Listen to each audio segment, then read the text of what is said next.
हाँ तो बच्चों, आज हम हाजिर हैं डिसोल्यूशन ऑफ पार्टनरशिप फर्म का एक मिनी मास्टर क्वेश्चन लेकर के। मास्टर क्वेश्चन मैंने नहीं लिखा क्योंकि पिछले 2 चैप्टर का जब भेजे तो कुछ बच्चों का सर बहुत लंबा हो जाता है, तो कुछ खास खास आइटम्स को लेकर के बता दिया करो, तो मैंने थोड़े से आइटम्स इससे हटा दिए हैं। तो मिनी मास्टर क्वेश्चन हम इसको लेकर के करेंगे। बैलेंस शीट आपके पास में है और उसके बाद एडजस्टमेंट है 14 है हमारे पास में, 1 2 3 4 5 14 तक हमारे पास में है। पहले मैंने इसमें 30 लिखे थे 30, बट अब मैंने इसको मिनी मास्टर कर दिया। आपके लेवल की 12th लेवल की जो भी जरूरी एडजस्टमेंट है इसमें हमने शामिल करी है। तो एक नज़र हम पहले बैलेंस शीट में मारेंगे। बेटा एसेट साइड में cash in hand, debt, stock, building, furniture, goodwill, patent, C's loan, investment, advertisement, suspense, accrued income और सीज कैपिटल अकाउंट, इसका बैलेंस आपको एसेट्स में दिया हुआ है। लेफ्ट साइड में क्रेडिटर्स हैं, bills payable, general ledger, B's loan, Mrs A's loan, Mrs B's loan, bank loan और उसके बाद कैपिटल अकाउंट और उसके बाद नीचे एडजस्टमेंट दे रखी हैं और लिखा था फर्म डिजोल्व। फर्म डिजोल्व हो गई तो आपको पता होगा बेटा, जब फर्म डिजोल्व हो जाती है तो कौन कौन से अकाउंट हम लोगों को बनाने पड़ते हैं। तो सबसे पहले आप इसमें पता है आपको रिलायंस अकाउंट बनेगा, पार्टनर्स कैपिटल अकाउंट हम लोग बनाएंगे और उसके बाद क्या बनेगा, या तो कैश अकाउंट या बैंक अकाउंट। सवाल में हमारे पास में कौन सा बैलेंस दिया हुआ है, कैश इन हैंड। वैसे भी पूछा है प्रिपेयर कैश अकाउंट, तो हम इसमें रिलायंस अकाउंट बनाएंगे, पार्टनर्स कैपिटल अकाउंट बनाएंगे और कैश अकाउंट बनाएंगे। हम शुरू करते हैं बच्चों। पहले फॉर्मेट, तो मैंने तीनों फॉर्मेट पहले खींच लिए हैं। सबसे पहले रिलायंस अकाउंट का, इसी के साथ में पार्टनर्स कैपिटल अकाउंट का और लास्ट में फिर हमने खींच रखा है कैश अकाउंट का। और बच्चों जैसे मैं बता रहा हूँ, आप अगर उसी तरह देख लोगे तो काफ़ी आसानी आपको हो जाएगी, समझ आने में भी दिक्कत नहीं होगी। ठीक है, चलो हम शुरू करते हैं। तो सबसे पहले आप अपने बैलेंस शीट पर जाएंगे जो हमें दी हुई थी सवाल में, और इस बैलेंस शीट में सबसे पहले कैश और बैंक का जो बैलेंस आपके पास दिया हुआ है वो हम सबसे पहले कैश अकाउंट में लिख दें। दिया हुआ बेटा कैश इन हैंड 10,000 रुपये, यस 10,000 दिया हुआ है। इसको हम एसेट्स यहाँ पर लिख देंगे कैश अकाउंट में, डेबिट साइड में टू बैलेंस ब्रोट डाउन करके। और बैलेंस ब्रोट डाउन आपको 10,000 दिया हुआ है, दिया हुआ है 10,000 रुपये, यस। तो बैलेंस ब्रोट डाउन 10,000। अगर इसमें बैंक का बैलेंस भी होता, एसेट बैंक भी होता, तो इसको इसी में प्लस करके लिख देते हम लोग। ठीक है, बस इसके अलावा इसमें एक चीज यहाँ पर और आ जाती है, अगर पार्टनर्स लोन है लाइबिलिटी साइड में, जो पार्टनर ने दिया हुआ है, यस लाइबिलिटी साइड में जो पार्टनर ने लिया हुआ है। बैंक यहाँ पर आप देखेंगे बीज लोन है, मिसेज एज लोन है, मिसेज बीज लोन है, बैंक लोन, 4 लोन हमारे पास हैं। इसमें पार्टनर का कौन सा है, बीज लोन, इसका डायरेक्ट यहाँ पर आपका बाय बीज लोन।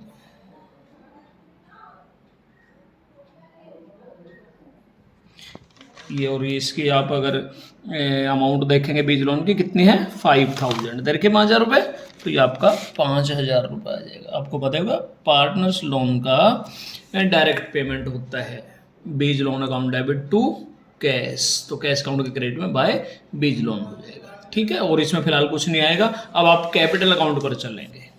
सबसे पहले आप यहाँ पर लिखेंगे बाय बैलेंस ब्रोट डाउन, और ब्रोट डाउन अगर आप देखें तो कैपिटल अकाउंट का ए का बैलेंस 36,000 और बी का 30,000 गिवन है, 36,000 30,000, तो आप यहाँ पर लिखेंगे 36,000 और 30,000।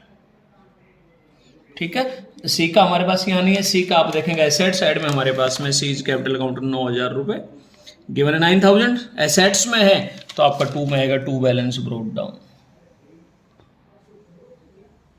और सी का हमें दिया हुआ है 9,000, देखा था आपने 9,000 रुपये। ओके, तो ये सी का बैलेंस आ गया 9,000। अब इसमें कोई आपके पास में जनरल रिजर्व, कोई रिजर्व फंड, कोई प्रॉफिट एंड लॉस अगर यहाँ पर है तो वो आपका लाइबिलिटी साइड में है तो क्रेडिट में चला जाएगा, एसेट्स में तो डेबिट में आ जाएगा। अब यहाँ पर हमारे पास में अवेलेबल है जनरल रिजर्व, दिया हुआ है ये आपका बाई जनरल, आपको पता ही होगा एडमिशन, रिटायरमेंट, हर एक चैप्टर में आपका हम इसको ये बांट देते हैं जनरल रिजर्व।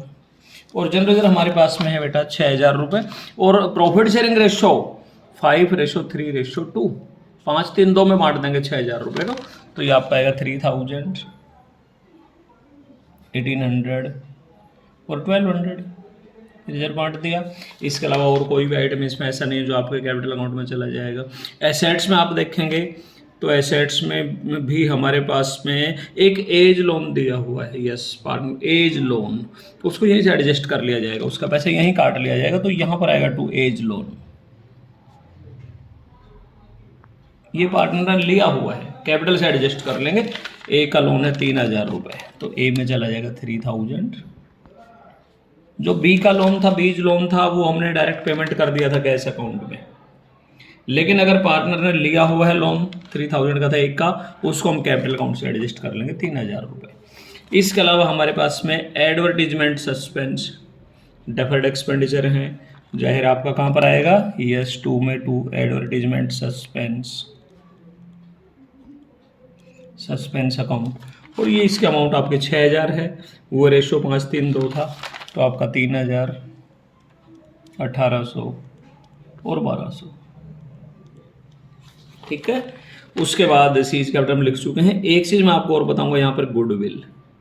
अगर आप एडमिशन का सवाल कर रहे होते, रिटायरमेंट का क्वेश्चन कर रहे होते, डेथ ऑफ ए पार्टनर कर रहे होते, तो गुडविल आपके 2 में यहाँ पर राइट ऑफ करते हैं हम यहाँ पर कैपिटल अकाउंट में। बट डिसोल्यूशन में गुडविल का ट्रीटमेंट जिस तरह बाकी एसेट्स का ट्रीटमेंट होता है, वही गुडविल को, इसमें कुछ नया ट्रीटमेंट नहीं होगा, ठीक है बच्चों। तो हमने अभी 2 चीज़ों फिलहाल कैश का बैलेंस लिख लिया था और बीज लोन यहाँ लिख दिया था। कैपिटल अकाउंट में ए और बी का बैलेंस दिया हुआ था लाइबिलिटी साइड में, सी का एसेट्स में था तो हमने यहाँ लिख दिया, ए और बी का वहाँ चला गया था। उसके अलावा जनरल रिजर्व यहाँ आ गया, और एज लोन जो एसेट साइड में था ये यहाँ कैपिटल से एडजस्ट कर लेंगे। यहाँ पर आपका 3000 रुपये, और एडवर्टीजमेंट सस्पेंस था 6000 रुपये, वो आपका यहाँ पर आ जाएगा। अब आप चलेंगे रियलाइजेशन अकाउंट पर। करना क्या है आपको पता ही है सभी को, कि जितनी भी एसेट्स हैं उनको हम पहले यहाँ ट्रांसफर करेंगे। जितनी भी एसेट्स हमारे पास अब बच गई हैं, एक भी नहीं बचेगी, अब जो बची हैं सारी यहाँ ट्रांसफर हो जाएंगी। तो हमारे पास में दिया हुआ है सन्ड्री डेटर है, मिल गया आपको 20000 रुपये, यस। तो आप यहाँ पर लिखेंगे टू डेटर्स, और डेटर आपके पास में 20,000 है, पूरा लिखेंगे बेटा 20000 रुपये। और इसके ऊपर प्रोविजन फॉर बैड डेब्ट्स है 3000, आपको सभी को पता ही है क्या करते हैं, यस, ये क्रेडिट में चला जाएगा by provision for bad debts, provision for bad debts कितना था, 3000, ठीक है। उसके बाद में आप आगे चलेंगे, stock, building, furniture, goodwill, patent सब ट्रांसफर हो जाएगा टू स्टॉक। करेंगे आप इसमें जो भी वैल्यू आपको दे रखी है, स्टॉक हमारा 8000 रुपीज़ है, तो ये आपका 8000 रुपये आ जाएगा। उसके बाद में टू स्टॉक के बाद में बेटा बिल्डिंग दे रखी है 20000 रुपये, तो बिल्डिंग है 20,000 रुपीज़, बिल्डिंग 20000 रुपये। बिल्डिंग के बाद हमारे पास में है फर्नीचर 16000 रुपये, टू फर्नीचर आएगा 16,000, फर्नीचर 16,000। फर्नीचर के बाद में हमारे पास में गुडविल है 5000। इस चैप्टर में कोई अलग ट्रीटमेंट नहीं है गुडविल का, जिस तरह बाकी एसेट्स को हम यहाँ पर ट्रांसफ़र करें, गुडविल भी ट्रांसफ़र हो जाएगी। ये है 5000 रुपये, गुडविल 5000 रुपीज़। गुडविल के बाद हमारे पास में है पेटेंट्स है, 2 पेटेंट आ जाएगा, 2 पेटेंट्स। और पेटेंट हमारे पास में था 4000, यस 4000 रुपये। पेटेंट के बाद हमारे पास में है एज लोन, आप लिख चुके थे वहाँ पर, यस। टू इन्वेस्टमेंट आएगा बेटा, टू इन्वेस्टमेंट, और इन्वेस्टमेंट हमारा है 12000 रुपये। 12000 के बाद नेक्स्ट हमारे पास में है एडवर्टीजमेंट सस्पेंस, जो हमारा आ चुका है कैपिटल अकाउंट के डेबिट साइड में। एक्रूड इनकम आएगी, to accrued income, accrued income. और एक्रूड इनकम हमारे पास में है 5000, ये 5000 रुपये यहाँ पर आ जाएगी। और उसके बाद हमारे पास लास्ट में सीज कैपिटल, वो आप यहाँ पर बैलेंस ब्रो डाउन सी के कैपिटल अकाउंट में लिख चुके थे 9000 रुपये, ठीक है। अब लायबिलिटी साइड में क्रेडिटर्स हैं, अब जितनी एसेट्स थी यहाँ पर टू डेबिट साइड में आ चुके हैं, लायबिलिटी आपकी यहाँ पर जाएंगे बाय, सबको एक बार ट्रांसफर करके इन अकाउंट को क्लोज करना है। बाय क्रेडिटर्स 20,000, फिर इसके बाद bills payable 5000, by bills payable 5000 रुपये। देन जनरल रिजर्व आपका चला गया था, कैपिटल अकाउंट में बांट दिया था हमने, बाय जनरल रिजर्व किया था, यस। उसके बाद बीज लोन है आपका 5000 रुपये, ये बीज लोन आपका कैश अकाउंट में चला गया था, बाय बीज लोन करके 5000 रुपये, पार्टनर्स लोन, ठीक है। फिर Mrs A's loan, Mrs B's loan, ये यहाँ पर आपके आएंगे, Mrs A's loan, Mrs B's loan दोनों यहाँ पर आएंगे। तो यहाँ पर आप लिखेंगे बाय मिसेज एज लोन और bye Mrs B's loan. Mrs A's loan 6,000 है, मिसेज बीज लोन 4,000, तो मिसेज एज लोन 6,000 और मिसेज बीज लोन 4,000, ठीक है। और उसके बाद हमारे पास बैंक लोन है, यहाँ पर आएगा भाई बैंक लोन, ये कितना था आपका बैंक लोन 3,000 रुपये, यहाँ आएगा 3,000। अब मैं एक बार फिर से लोन का आपको पूरा बताता हूँ दोबारा से बेटा। देखो अगर पार्टनर का लोन है, पार्टनर्स लोन लाइबिलिटी साइड में है, ठीक, जो पार्टनर ने दिया हुआ है उसको हम कैश में पेमेंट कर देंगे बाय बीज लोन करके यहाँ पर। यानी कि अगर लाइबिलिटी साइड में पार्टनर्स लोन है तो सीधा उसका पेमेंट कैश अकाउंट से हो जाएगा बाय बीज लोन करके। एक एसेट साइड में था हमारे पास में एज लोन 3,000 रुपये, ये कैपिटल अकाउंट से डिडक्ट होगा 2 एज लोन करके यहीं एडजस्ट हो जाएगा 3,000 रुपये। इसके अलावा जो भी लोन बच जाएंगे, चाहे बैंक लोन है या सिंपल लोन है या उनके मिसेज का लोन है, वो सारे के सारे आपके रिलायंस अकाउंट में जाने हैं। लाइबिलिटी साइड में है वो आपके क्रेडिट में, जहाँ पर बाकी लाइबिलिटी गई है, क्रेडिटर्स गया है, बीपी गए, वहाँ पर बाकी लोन भी यहाँ पर ट्रांसफर हो जाएंगे। तो यहाँ तक बेटा हमने अभी तक कर ली, 3 चीज़ें करी हैं। कैश अकाउंट में कर लिया था हमने, बैलेंस ब्रोट डाउन, देन बीज लोन, कैपिटल अकाउंट का बैलेंस रिजर्व, ये सब कर दिया था। और जो एसेट्स बच गए थे यहाँ ट्रांसफर कर दी, जो लाइबिलिटी बची थी यहाँ ट्रांसफर कर दी। अब आप एक बार बैलेंस शीट चेक कर सकते हैं, एक भी आइटम नहीं बचना चाहिए, हर एक आइटम कहीं ना कहीं चला गया होगा। आप अगर देखेंगे कैश, डेटर, प्रोविजन, सारे के सारे ट्रांसफर हो चुके हैं, ये भी सारे के सारे ट्रांसफर हो गए हैं, एक भी आइटम नहीं बचेगा। तो सबसे पहले हमने सारे अमाउंट, जितने भी आइटम यहाँ पर थे, कुछ कैश में गए, कुछ कैपिटल अकाउंट में गए, बाकी रिलायंस में चले गए, सब फिनिश। उसके बाद अब हम एडजस्टमेंट पढ़ना शुरू करेंगे। अब सिंपल सवाल ये बन गया बेटा कि डिसोल्यूशन में करने का होगा, फर्म डिसोल्व हो गई, एसेट्स को बेचेंगे, उसका ट्रीटमेंट यहाँ होगा क्योंकि ट्रांसफर यहाँ हुई थी। लाइबिलिटी को पे ऑफ करेंगे, लाइबिलिटी ट्रांसफर यहाँ हुई थी, पेमेंट उसका यहाँ पर करेंगे। चाहे रिकॉर्डेड है चाहे अनरिकॉर्डेड ट्रीटमेंट में कोई फर्क नहीं पड़ता। अगर एसेट्स बिकी है तो उसको यहाँ आना ही पड़ेगा। और मोटे मोटे तौर पर 2 तरह से एसेट्स बिकेगी, या तो कैश में बेचेंगे तो बाय कैश कर देंगे, कोई पार्टनर ले गया तो उसका नाम लिख देंगे। लाइबिलिटी का भी यही होगा बेटा, अगर आपने कैश में पेड करी है तो 2 कैश आ जाएगा, कोई पार्टनर पेड कर रहा है तो पार्टनर्स कैपिटल अकाउंट आ जाएगा। ठीक है, चलो शुरू करते हैं। पहली एडजस्टमेंट थी A agree to pay Mrs A's loan and took over half of building at 10% more than book value. A agree हो गया कि वो मिसेज ए का लोन पेड करेगा, ए जो है मिसेज ए का लोन पेड करेगा। अब आप देखेंगे मिसेज एज लोन यहाँ पर था आपका, मिसेज एज लोन लिखा था यहाँ पर, यस, इसका पेमेंट का होगा यहाँ। और कौन पेड कर रहा है उसको, ए, तो आप यहाँ लिखेंगे to A's capital, A paid कर रहा है। ब्रैकेट में क्या लिख देंगे, मिसेज एज लोन। कितना था मिसेज एज लोन, 6,000 रुपये, वो पेड कर देगा, यानी कि जितना भी लोन था सारा पेड कर देगा। कौन पेड कर रहा है, ए, तो टू एज कैपिटल अमाउंट आ जाएगी 6,000 रुपये।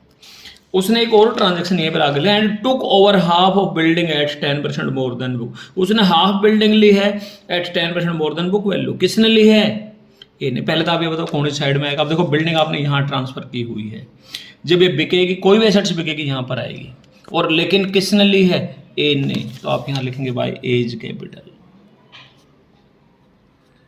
एज कैपिटल करेंगे और ब्रैकेट में आप लिखेंगे बिल्डिंग।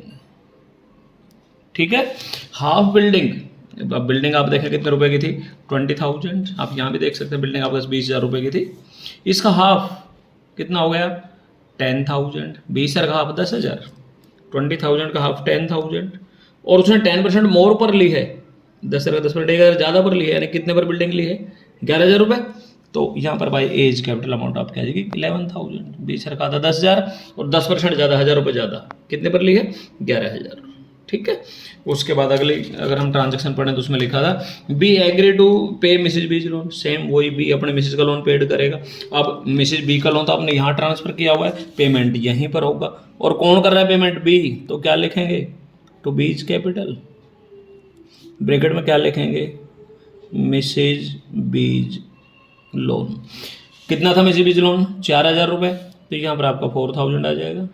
ठीक है, और क्या किया उसने, and took over remaining building at 20% less than book value. बाकी बिल्डिंग को 20% कम पर ले लिया उसने। अब बिल्डिंग तो वही ट्रांसफर यहाँ हुई थी आपकी, पेमेंट यहाँ होना है। कौन ले गया उसको, बी ले गया, तो बाय बीज कैपिटल, ब्रैकेट में वही बिल्डिंग लिखेंगे आप यहाँ पर।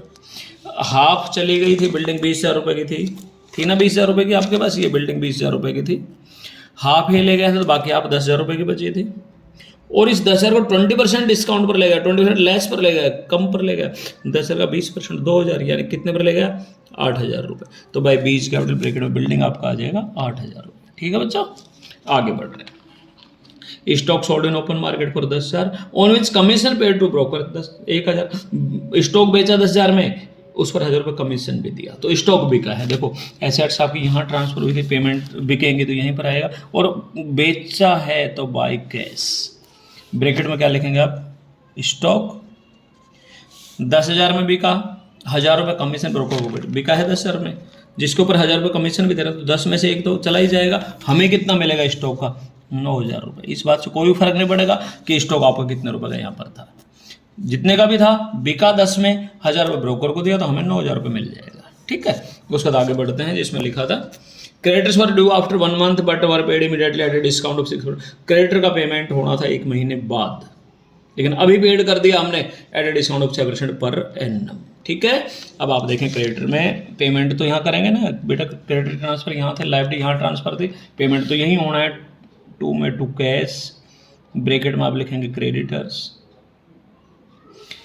अब क्रेडिटर पर डिस्काउंट कितना होगा, देखो बेटा यही निकाल सकते हैं। 20,000 रुपये के क्रेडिटर आपके पास में है, 20,000, डिस्काउंट कितना है एट ए डिस्काउंट ऑफ 6%, 6/100, और बेटा इसमें टाइम भी लेना पड़ेगा, 1 मंथ के बाद होने थे पेड, तो इनटू करेंगे 1/12।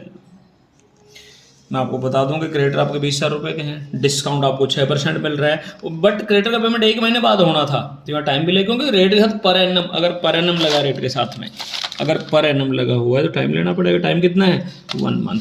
जो क्रेडिटर 1 महीने बाद पेड होना था आज ही पेमेंट कर रहे हैं, तो डिस्काउंट निकालते टाइम भी लेंगे। आप अगर इसमें देखेंगे तो आपका डिस्काउंट आ गया 100 रुपीज़। अब 100 रुपीज़ लेस कर देंगे, क्रेडिटर आपके 20,000 थे, 100 रुपये डिस्काउंट हो गया, तो आप कितना पेमेंट करेंगे 19,900। ठीक है, उसके बाद आप आगे बढ़ेंगे, जिसमें बिल्स पेबल सेम लिखा था, वर due after 2 month but what ever immediately eight a discount of 6% per annum. 6% per annum नहीं है यहाँ पर। ओके ठीक है, तो बीपी आपका यहाँ था, ट्रांसफर यहाँ होगा, टू कैश करेंगे, ब्रैकेट में बिल्स पेबल करेंगे, इसका डिस्काउंट भी निकालते हैं। बीपी आपके 5,000 रुपये है, रेट वही 6% है, यहाँ पर टाइम नहीं लेंगे, यहाँ लिया था टाइम 1/12, यहाँ नहीं लेंगे, क्यों, हाँ जी, यहाँ रेट के साथ पर एनम लगा हुआ था, यहाँ रेट के साथ पर एनम नहीं है, यानी कुल डिस्काउंट 6% है, टाइम से कोई लिंक नहीं है। अगर यहाँ भी पर एनम लिखा होता तो 2/12 ले लेते हम लोग यहाँ पर। ठीक है, वहाँ 1/12 लिया था क्योंकि पर एनम था, यहाँ पर एनम नहीं है, इसलिए सिर्फ 6% डायरेक्ट निकालेंगे। 5,000 का 6% डिस्काउंट 300 रुपये आ गया आपका, तो 5,000 में से 5,000 का था ना बीपी, 300 डिस्काउंट, तो कितना पेमेंट करना पड़ेगा 4,700। ठीक है, उसके बाद आगे बढ़ेंगे। Furniture taken over by A and B, furniture को ए और बी ने ले लिया प्रॉफिट शेयरिंग रेशियो में। ओके, तो ये नहीं सोचना कि प्रॉफिट शेयरिंग ए और बी ने लिया तो कैपिटल अकाउंट में पहले रिलाइजेशन अकाउंट, कोई भी एसेट्स अगर आपकी बिकी है, चाहे नगद बिकी है या पार्टनर ले गया, तो वो रिलाइजेशन के थ्रू ही जाएगी बाय। अब फर्नीचर आपका यहाँ था, ए और बी ले गई, एक एसेट्स को अगर एक पार्टनर लेता तो एक का नाम लिखता, दोनों लिया 2 का लिख देंगे, बाय एज कैपिटल और बाय बीज कैपिटल। ए और भी दोनों ले गए, किसको ले गए, फर्नीचर को। ठीक है, फर्नीचर की अमाउंट कितनी भाई, फर्नीचर आपका था 16,000, और ए और बी का रेशो क्या है 16,000। अगर रेशो की बात करें तो 5:3:2 दिया था, 5-3-2, 5-3-2, यस। इसमें ए और बी का 5-3, 5-3, इसको 16,000 को बांट देंगे, तो 10,000 रुपये का ए ले गया और 6,000 रुपये का बी ले गया। बांटना थे वो 5/8, 3/8 करके बांट देंगे। ठीक है, उसके बाद आगे बढ़ते हैं। रिलाइज फ्रॉम पेटेंट 3,000, पेटेंट से 3,000 रिलाइज हो गया, तो बिल्कुल आप एसेट से रिलाइज हो रहा तो यहीं पर लिख देंगे, क्या लिखेंगे, कैश लिखेंगे, ब्रैकेट में क्या लिखेंगे आप, पेटेंट्स 3,000 रिलाइज हुआ है, बाई कैश करके पेटेंट 3,000 रुपये आ जाएगा। ठीक है, कोई भी एसेट्स बिकेगी यहाँ पर आ जाएगी। उसके बाद लिखा था आपका nothing goodwill realise, goodwill से कुछ भी रियलाइज नहीं हो सका, नहीं हो सका तो बात खत्म हो गई। अगर रियलाइज होता तो यहीं पर हम कर देते बाय कैश करते या बाय कैपिटल करते, नगद बिकती बाय कैश कर देते, कोई पार्टनर ले जाता तो उसका नाम लिख देते। अभी कुछ रियलाइज नहीं हो तो कुछ करना ही नहीं है। आगे लिखा था इन्वेस्टमेंट सी ने ले लिए 20% more than book value, investment C ने लिए हैं तो जाहिर है कि लिखेंगे तो यहीं पर बाय सीज कैपिटल, हाँ जी ट्रांसफर यहाँ थे, पेमेंट यहाँ करेंगे, इसको रियलाइज कर देंगे by C's capital, bracket of investment लिखेंगे 20% more than book value. Okay, अब आपके इन्वेस्टमेंट थे 12,000 रुपये, थे ना 12,000, 12,000, इसका 20% 2400, इस पर ज़्यादा तो उसने लिए हैं 14,400, 12,000 के थे, 20% ज़्यादा पर लिए तो 14,400, तो बाई सीज का इन्वेस्टमेंट आएगा 14,400, 20% ज़्यादा, कम होता तो माइनस कर देते।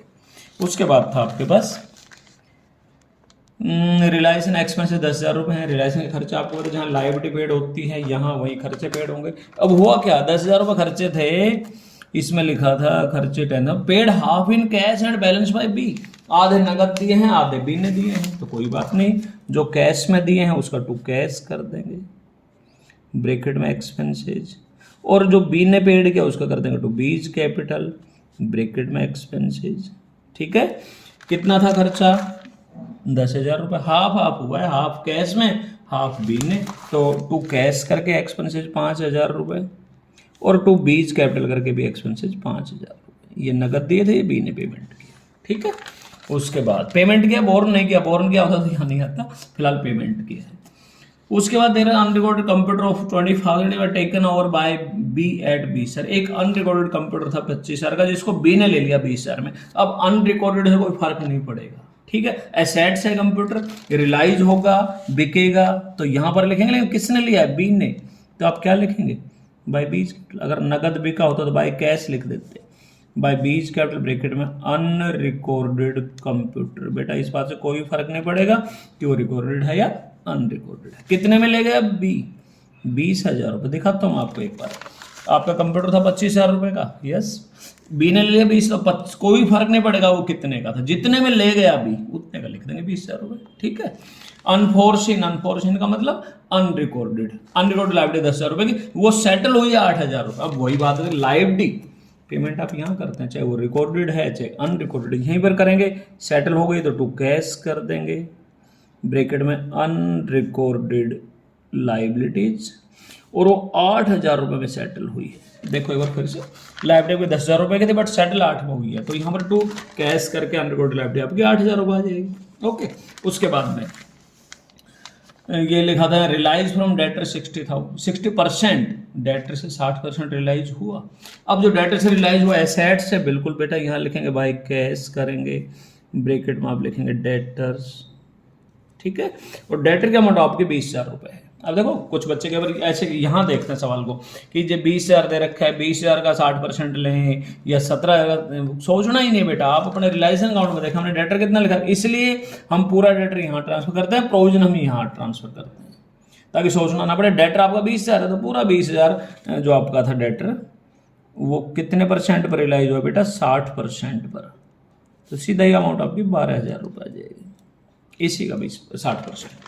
उसके बाद लिखा था भाई अनरिवॉर्ड एसेट्स, फिर आ गई एक 10,000 रुपये की, टेकन और बाय अनरिवॉर्ड। अब देखो अनरिवॉर्ड एसेट्स है 10,000 रुपये की, उसको अनरिकॉर्डेड क्रेडिटर ने ले लिया 15,000 रुपये का था। मैं आपको बता दूं, आपको पता भी होगा कि अगर किसी भी एसेट्स को कोई क्रेडिटर लेता है तो उसकी कोई एंट्री पास नहीं होती, पता है ना, हाँ जी। लेकिन अब एसेट्स 10,000 रुपये की थी और क्रेडिटर 15, उससे फर्क नहीं पड़ेगा कि वो अनरिकॉर्डेड है, चाहे रिकॉर्डेड या अनरिकॉर्डेड, उससे फर्क नहीं पड़ेगा। एसेट्स 10,000 रुपये की है, क्रेडिटर 15,000 रुपये का है। इन पार्ट पेमेंट का मतलब बाकी पेमेंट हमें करना पड़ेगा, लिखा भी था remaining amount paid in cash.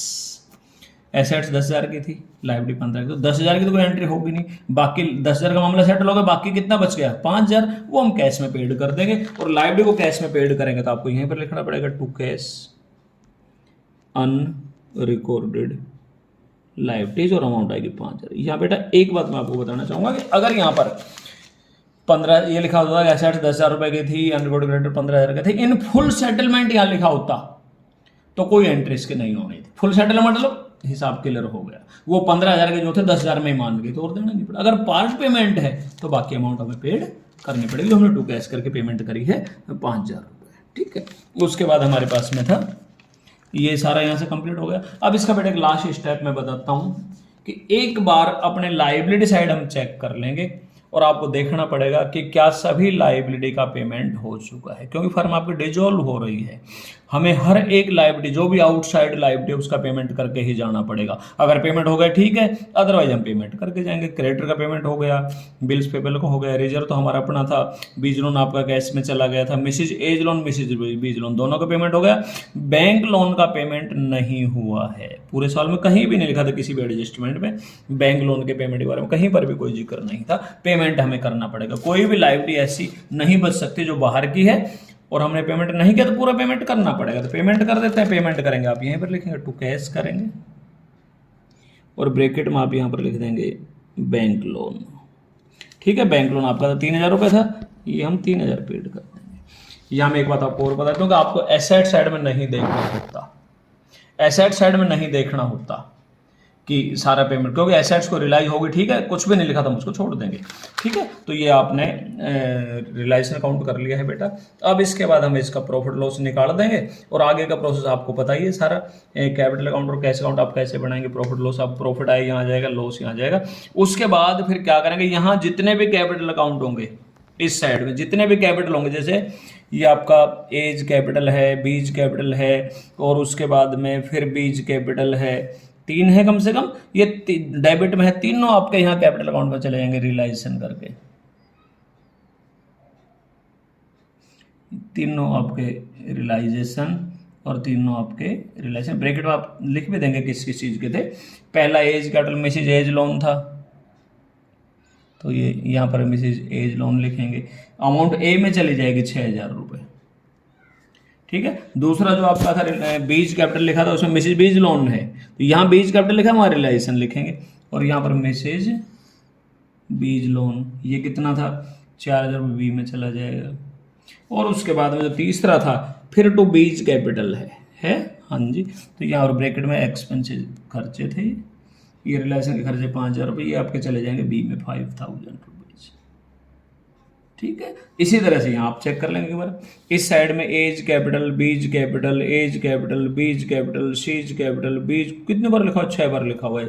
1 2 3 4 5, 6 बार था। 1 2 3 4 5 और 6 बार आप यहाँ पर लिख देंगे टू रियलाइजेशन। इसमें कुछ है ही नहीं बेटा, बड़ा आसान सा मामला है। शुरुआत कर लेते हैं। टू रियलाइजेशन ब्रैकेट में बिल्डिंग है, ठीक है। और एज कैपिटल तो ए में आ जाएगा 11,000 रुपये। उसके बाद आपका बीज कैपिटल है, फिर आपका यहाँ आ जाएगा टू रियलाइजेशन। ब्रैकेट में किस चीज़ का था, ये भी बिल्डिंग का था।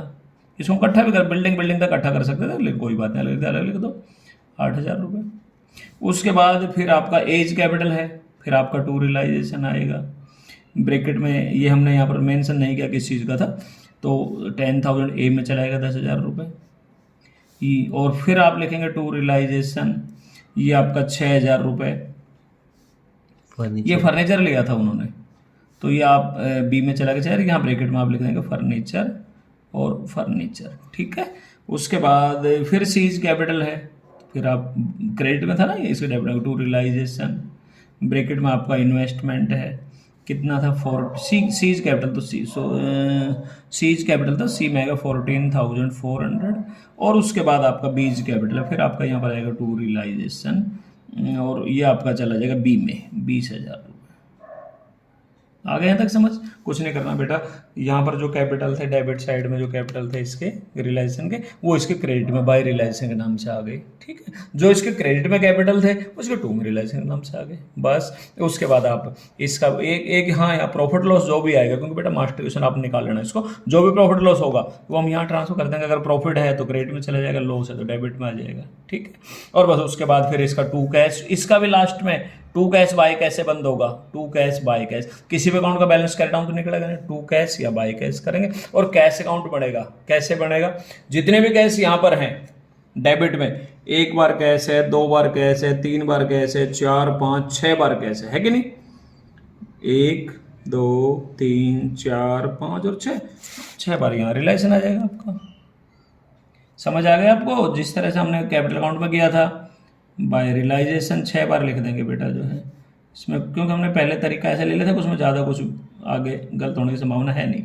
पहले रियलाइजेशन में आप देखेंगे ब्रैकेट में क्रेडिटर लिखेंगे आप। क्रेडिटर हमारे थे 19,900, ठीक है। उसके बाद अगले कैश में बीपी लिखा था तो ब्रैकेट में बीपी डाल देंगे बेटा, और बीपी हमारा 4700 पर पेमेंट हुआ था। फिर हमारे कैश में एक्सपेंसेज हैं, एक्सपेंसेज कितना था बेटा 5,000 रुपये, तो यहाँ पर 5,000 रुपये आ जाएगा। फिर अगले कैश में हमारे पास में अनरिकॉर्डेड लाइबिलिटी है, तो अनरिकॉर्डेड लाइबिलिटीज ये हमारी थी 8,000 रुपये, तो 8,000 रुपये आ जाएगा। फिर हमारा फिर अनरिकॉर्डेड लाइबिलिटी है, अनरिकॉर्डेड लाइबिलिटी, इसको इकट्ठा भी लिख सकते थे आप, 5,000 रुपये। और उसके बाद में कैश करके बैंक लोन का पेमेंट हुआ था, तो फिर आपका ब्रैकेट में बैंक लोन आप लिखेंगे और अमाउंट 3,000 आ जाएगी। अब क्रेडिट साइड में आप चेक करेंगे, इधर जितने भी बाय कैश होंगे वो यहाँ पर टू रियलाइजेशन के नाम से आ जाएंगे। यहाँ पर आपके 1 बार है, 2 बार है, 3 बार कैश है, तो 3 बार आप लिखेंगे। टू पहले रियलाइजेशन लिखेंगे, साथ साथ कर लेते हैं ब्रैकेट में स्टॉक, और ये स्टॉक था 9,000 रुपये। उसके बाद में ये जो कैश था ब्रैकेट में पेटेंट लिखा हुआ है, तो टू रियलाइजेशन ब्रैकेट में पेटेंट्स, ये आपका 3,000 रुपये था। उसके बाद में फिर कैश करके डेटर लिखा हुआ है, तो टू रियलाइजेशन ब्रैकेट में डेटर्स, और ये आपका 12,000 रुपये, ठीक है। बस उसके बाद यहाँ जब आप कैपिटल अकाउंट में जो टू कैश बाय कैश आपका आया होगा, अगर यहाँ है तो यहाँ आ जाएगा, किस नाम से, पार्टनर्स कैपिटल अकाउंट, जिस भी पार्टनर को। अगर इधर अगर बाय में कैश है तो टू पार्टनर्स कैपिटल अकाउंट आ जाएगा, और दोनों साइड आपकी बराबर हो जाएंगी, ठीक है बच्चों। खास बात इसमें यह रहेगी, मैं हल्का रिपीट कर दूं, कि यहाँ तक आपने ट्रांसफर करी थी लायबिलिटी, और यहाँ तक आपने ट्रांसफर करी थी एसेट्स, इसमें करी थी ना। अब देखो यहाँ तक आपने बैंक लोन तक ट्रांसफर किया था, इसके नीचे आप देखो सिर्फ दो ही चीज मिलेंगी आपको, क्या, या तो बाय कैश या पार्टनर्स कैपिटल। नया अकाउंट कोई खोल ही नहीं सकते, या तो कैश या पार्टनर्स कैपिटल अकाउंट, कहीं पर भी आप देख लो सेम चीज यहाँ मिलेगी आपको डेबिट में, या तो कैश है या पार्टनर्स कैपिटल अकाउंट, क्योंकि आगे दोनों अकाउंट खुले हुए हैं। कैश का कैश में चला जाएगा, कैपिटल का कैपिटल में चला जाएगा। चलो बच्चों, इसका जोड़ भी हमने कर दिया है। 1,50,600 साइड कार है, वहाँ पर भी 150,600, और इसका आप जोड़ करेंगे तो ये आपका आएगा 1,40,400। तो ये आपका यहाँ पर बच गया लॉस शेयर, तीनों पार्टनर में ट्रांसफर हो जाएगा ABC में, और लॉस आपका आएगा बेटा, लॉस हम यहाँ पर हाँ जी लॉस लिखेंगे, ये आपका 16,200, 16,200, ठीक है। इसको डिवाइड कर देंगे तो 8,100, फिर उसके बाद 4,860, और उसके बाद 3,240, 5:3:2 में हमने बांट दिया। टोटल 1,50,600, ये साइड ज़्यादा थी, लॉस आ गया 16,200 का, इसको तीनों में बांट दिया। अब इसको बाकी आइटम हम डाल चुके थे बेटा, जो लॉस है वो यहाँ पर आ जाएगा to realisation, to realisation account, और रियलाइजेशन में फिर आपका लॉस ए में 8,100, बी का आपका 4,860, और सी का 3,240, ठीक है। बस उसके बाद आप इसका टोटल कर लेंगे, और इसका टोटल आप जब करेंगे तो एक ए से हम शुरू कर ले हैं, एक की ये वाली साइड ज़्यादा है, इसका जोड़ करेंगे 39 और 6 45,000, ठीक है। यहाँ भी आप लिखेंगे 45,000, और ये घटा देंगे यहाँ से, तो ये आपका बच जाएगा 9,900, और 9,900 यहाँ पर आप क्या लिखेंगे, टू कैश बैलेंस करना कहीं नहीं आएगा, ये आपका फाइनल सेटलमेंट हो जाएगा। इसी तरह बी का करेंगे, ठीक है, 30, 31 और 4, 35, 5, 40,800, 40,800, यहाँ पर आप लिखेंगे 40,800, यहाँ पे आएगा 40,800, और ये वाला इसमें से घटा देंगे, तो फिर हमारे यहाँ पर बच जाएगा सिर्फ 140 बचेगा, ठीक है। ये आपका इधर का जोड़ 40,660 आ रहा था, 140 बचेगा सिर्फ, ये इसका हो गया। अब सी का अगर देखें तो सी में इधर सिर्फ 1,200 रुपये है, ये साइड सी की ज़्यादा है, ठीक है। 9 और 1 10, 24 और 3 27, 27,000, तो यही हो गया। अगर आप सी का जोड़ करें बेटा तो सी में आप एक बार फिर से देख लो, 9 और 1 10 और 14 24 और 3 27,600 840, ठीक है। तो अब इसकी ये साइड कम पड़ेगी, तो यहाँ पर आप बाय कैश कर देंगे। फाइनल सेटलमेंट 1200 घट जाएगा यहाँ से जो है 27,840 लिखना पड़ेगा, 27,840। तो ये आपका बच गया बेटा 26,640। ठीक है, 26,640। और इसके बाद फिर आप इसका ये बस ये लास्ट बाकी डाल दिया था हमने, ये फिगर चले जाएगी जो ये टू कैश था ये वाला, ये यहाँ आ जाएगा बाई रिलाइजेशन कहाँ से आ रहा है, ए और बी की कैपिटल से, तो बाई ए इज कैपिटल और by B is capital. Amount आपके ए में आएगी 9900 और बी में आएगा 140। इधर जो कैश आपका था वो यहाँ आ जाएगा टू रियलाइजेशन,